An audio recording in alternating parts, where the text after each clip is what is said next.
Good morning. It's Thursday, September 18th, 2014. I'm Steve Miller, and this is the Asia Brief.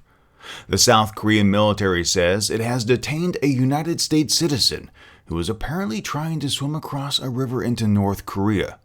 The Yonhap news agency reported the man, who appears to be in his 20s or 30s, was found lying on the shore of the Han River, apparently exhausted from swimming. The man told officials he wanted to meet North Korean leader Kim Jong-un. South Korean soldiers last year shot and killed a South Korean man who also tried to cross the Han River into North Korea.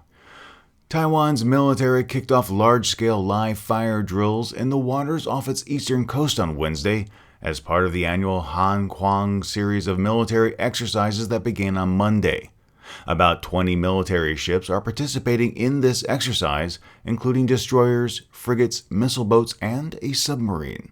The exercise is set to include the live firing of depth charges, 76mm naval guns, and 5-inch guns, according to the Navy. It will be the largest maritime live fire drill in over a decade.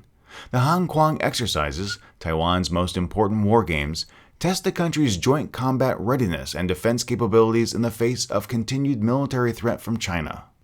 Giving the keynote address at the annual China-ASEAN Expo, or CAEXPO, in Nanning this week, Singapore Prime Minister Lee highlighted the importance of the China-ASEAN relationship.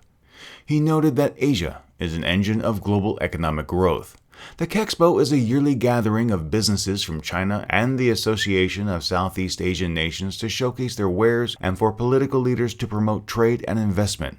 Since China and ASEAN signed a free trade agreement in 2005, two-way trade has almost tripled. China and several ASEAN countries are embroiled in territorial disputes over the potentially resource-rich South China Sea, which some fear could dampen trading. Also speaking at the trade show, Chinese Vice Premier Zhang Gaoli said China is committed to promoting peace and stability in the South China Sea. Just after midnight Friday Seoul, Tokyo time, Asia News Weekly presents its digest of events. You can get the podcast on our site, the Korea Times, Japan Today, Asia Pundits, and of course in podcast form from iTunes, Stitcher, and TuneIn Radio.